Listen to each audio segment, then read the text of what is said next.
Hello and welcome to another Game Nexus arcade video. Today we're going to be taking another look at Tekken, released in 1994 on the Namco System 11 arcade hardware.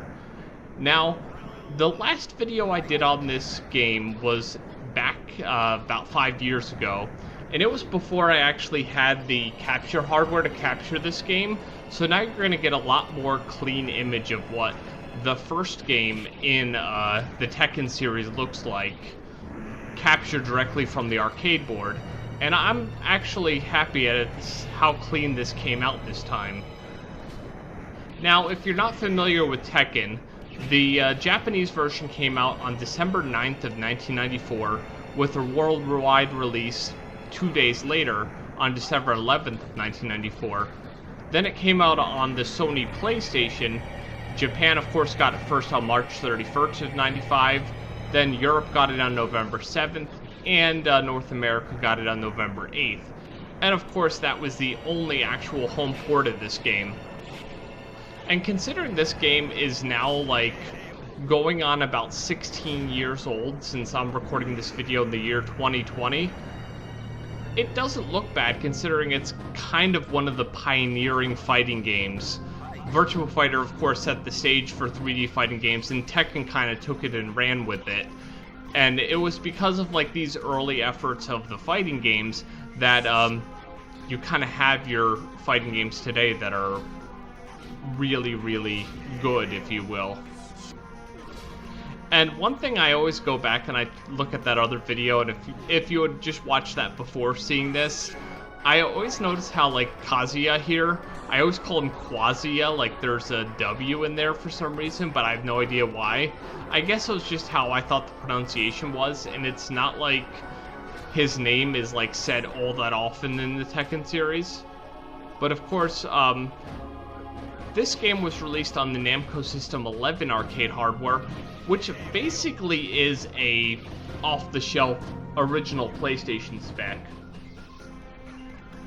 Which, today when we talk about, like, teraflops and gigahertz and everything, you really can't appreciate it too well when you think about what the hardware was back in the early to mid-90s, but the main CPU of the system was only 16.9 megahertz. That's not even 100 megahertz.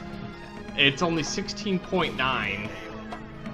And that's all that ran like a simple game like this. But you gotta realize, just like Virtua Fighter, all you really had to run was the two 3D characters, and that was basically the whole game, and then just, like, render the ground, and the background was just a texture.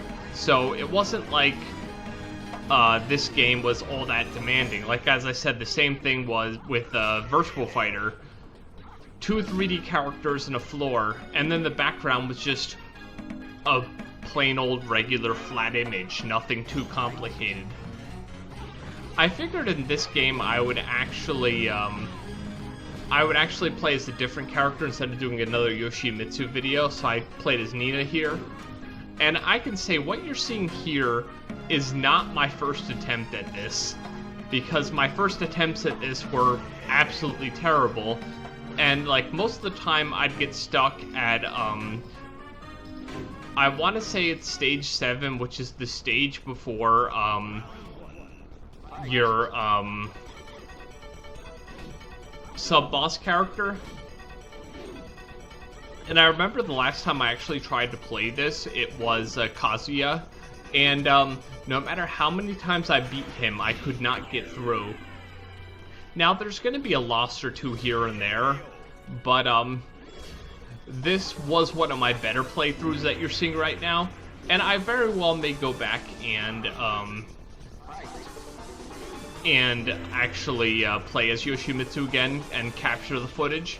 But the one thing I definitely have to say, I know I always say this all the time in these, like, videos of the older games, but you don't know how, like, easy all the extra moves make the newer games until you go back and play Virtua Fighter or Tekken or even Dead or Alive, the first of the series, and you realize, like, that move you took advantage of and that throw that you always use, they're just not there yet. So you have a lot less to deal with when it comes to different moves, and the AI kind of knows that, and they pretty much take advantage of everything they could possibly do. And the moves they do, it's like they know what you're about to do and they do it before you do.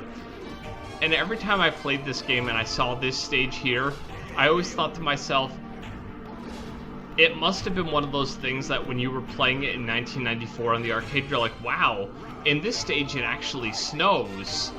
It's like a real weather effect that could happen in real life, and you don't think, like nowadays when we see like snow or rain in a game, if it doesn't hit the floor or look realistic, we're like, oh, well, that's like a really bad weather effect. But probably back in the day, it was just kind of one of those things that was kind of good to even have it.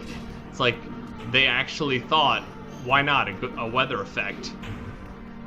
You, especially in like these days of HD and Ultra HD graphics, you just don't go back and think. This was one of those things that was kind of a big deal when it came to graphics. It's like, oh my god, the weather's actually happening in the background. It's something that's like taken for granted today, as I said.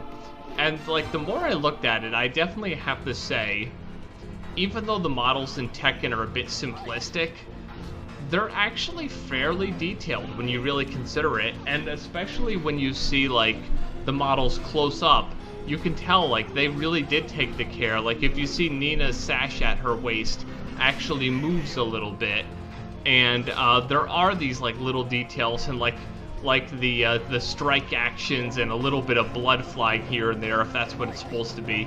It's, knowing Tekken back in the early days, probably just supposed to be like the actual positive hit, but considering it's red, to me it looks like it's blood, but it's probably just the strike effect, because when you really think about it, if you like punch somebody, they don't just like bleed right away, a la Mortal Kombat.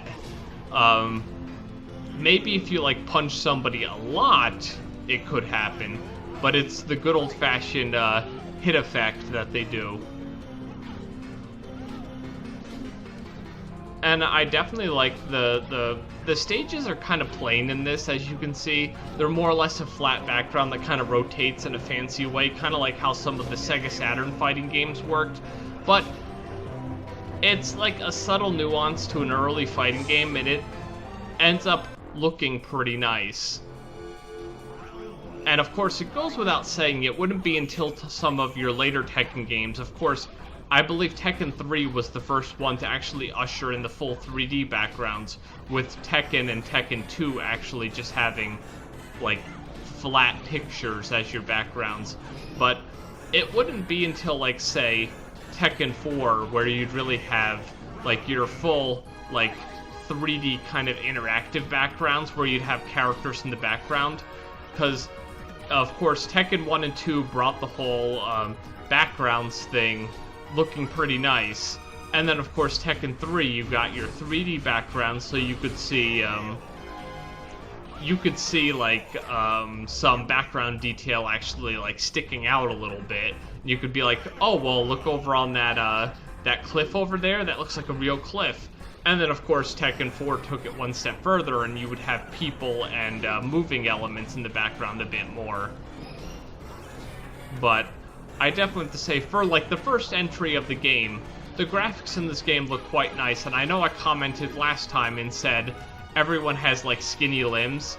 It was probably one of those efforts to make sure not only the characters looked good, but the gameplay was fluid enough, because you gotta realize, this was fairly early in PlayStation or PlayStation level development, so you kind of were a pioneer and you didn't quite know what could be done. And of course, if you weren't looking at the clock, this is the biggest jump. And I've actually changed to Nina's second costume, but it seems like no matter what I did, Anna actually countered it with every step of the process. So I must have been like 15-20 minutes constantly being beaten by Anna Williams here, which as I had said in my first video, basically your quote-unquote bonus characters slash boss characters here are just kind of like palette swaps of some of the main characters, and they added maybe a move or two to make them like a new character. But basically, no matter what I did, I could not make headway as to being able to beat her, because she just always seemed to have something that would beat me easily. And the funny thing is, even watching this gameplay, I kept thinking, this doesn't look like I'm gonna beat her. I've narrowly won there, if you see. But, especially the move I hate the most, I don't know if you're gonna actually see her do it in this gameplay. Like, when she has you down, she'll do a move where she goes hi-ya, and she'll just hit you, and it'll take the last of your health out every time. And, like, there were so many times I was thinking, oh, I could definitely save this one. But of course not, because then she just does that move and takes the rest of your life out. And the funny thing is in like past gameplays of Tekken, I've always had a hard time defeating Heihachi, but it seems like after I was defeated so many times by by Anna, Heihachi just kind of seemed slow and clumsy in comparison to how like quick and agile Anna was. So it probably only took me 2 or 3 times beaten. Then I finally just beat Heihachi, and it was not like with Anna, the first few times she beat me, they were decisive losses. Like, I didn't even get one. But when I started facing Heihachi, I'd beat him once, then he'd beat me twice. And then eventually, as you can see right now, I just beat him twice. So it's just funny that, like, the character before him was, like, so hard that I ended up beating him much easier. And this is one of the things that Tekken's trademark was, is showing how you defeated all the characters. And of course, the cool thing they'd introduced later in the games was it would say how much time you took to defeat each character as well. But this early in the game, it's just kind of cool to even show this, that they showed how you beat each of the characters in the game. So, like, you could be reminded. And of course, every time I see this, I always think to myself, I don't even remember doing that, because you were kind of like in the heat of the action. You weren't thinking, oh, well, I'll try this kick or I'll try that punch. No, you were just thinking, I just want to beat this character any way I possibly could. And you're just happy to do it. But yeah, the original Tekken game is one of those that I do recommend you go back to, especially if you're, like, as I like to say, one of the new Tekken fans, because I know so many fans who only started with Tekken 5 or only started with Tekken 6 or 7. But it's kind of good to see, like, where the game started, its roots and everything, so you can kind of have a feel of what the series was before you had, like, dozens of characters to choose from, and you only had 8 way back when this game was made. And of course, compared to the newer games, the credits are fairly short here, because like some of the newer games, it's like 3 to 5 minutes of credits, but you gotta realize, this is 1994, and it's an early 3D fighting game, so not as many people were involved making a game. And of course, there's the Namco logo. And then, since I actually beat my previous time, which this is the second time I played through Tekken, I actually am first. Hopefully I'll have other gameplays I can show you that I will beat both of these times by a huge margin. But yeah, as I said, the original Tekken is a great fighting game to play. It's not as smooth as the new games, and I know a lot of people who would go back to this and be like, oh, well, that's terrible, you shouldn't play that anymore, play one of the newer games. But it just kind of gets you to appreciate where the whole series started. And they really did have a serviceable fighting game back when this was made, and there was really nothing wrong with it at all. So yeah, that's another Game Nexus arcade video, and that's the original Tekken game being shown in all its glory.